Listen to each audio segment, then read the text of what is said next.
आणखी काही महत्त्वाच्या बातम्या पाहूयात।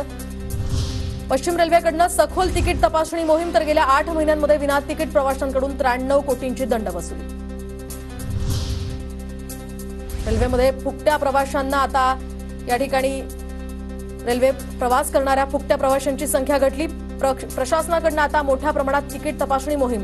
नोव्हेंबर महिन्यामध्ये 13 कोटींचा दंडही वसूल। निकृष्ट अन्न पदार्थांचा पुरवठा रोखण्यासाठी एफडीए मार्फत आता विशेष तपासणी मोहीम। अन्न सुरक्षा आणि मानके कायदा 2006 नुसार नियमांचं पालन न केल्यास कारवाई होणार।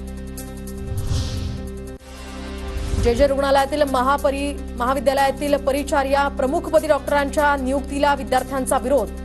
परिचार्या शिक्षण संस्थेतील 200हून अधिक विद्यार्थ्यांचं बुधवारपासून आंदोलन सुरू। रस्त्यांवरील खड्डे बुजवण्यासाठी मुंबई महापालिकेकडून आता नव्या तंत्रज्ञानांची सातत्यानं चाचपणी। पुन्हा एकदा नव्या तंत्राचा वापर होणार। मुंबईमध्ये दररोज संकलित केल्या जाणाऱ्या कचऱ्यात घट। 650 मेट्रिक टनांनी घट झाल्याचं समोर। जनजागृतीमुळे कचऱ्यात घट झाल्याचा पालिकेचा दावा।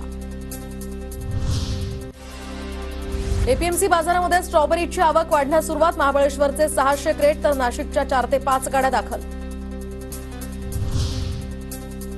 राज्यामध्ये लेप्टोस्पायरोसिसच्या रुग्णांमध्ये वाढ तर पावसाळ्यामध्ये साचलेल्या पाण्यातून लेप्टोस्पायरोसिस आजाराचा फैलाव। मात्र आरोग्य विभागाच्या उपक्रमांमुळे मृत्यूचं प्रमाण कमी करण्याचंही यश।